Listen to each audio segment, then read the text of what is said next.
to ask the Scottish Government whether it will provide an update on its work regarding social isolation and loneliness strategy, particularly in relation to rural areas ahead of the winter months. Mr Cook-Upstewart.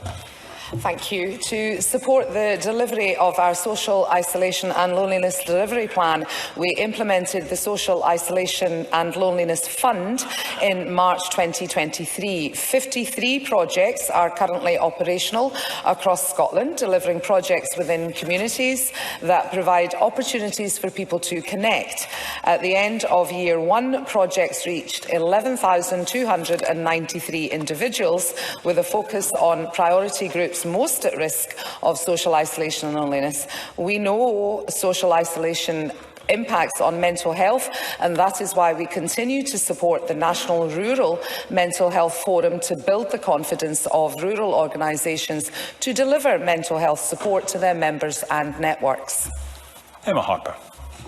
I thank the Minister for that response. Loneliness affects about 1 in 8 people over the age of 65, and Dumfries and Galloway has one of the highest proportions of older people in Scotland, with about 33,000 people within this age bracket.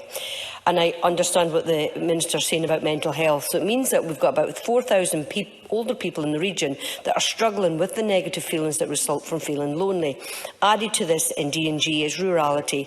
Can the Minister comment on whether a Connected Scotland policy is likely to be updated with a specific focus on rurality? Minister.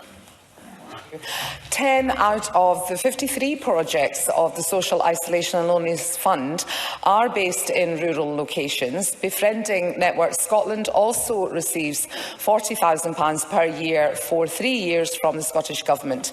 Approximately 1 in 4 of their 118 Scottish members are independent community organisations operating in rural areas. A Fairer Scotland for Older People framework for action was published in 2019. This framework has successfully delivered a range of policy measures, including reducing social isolation.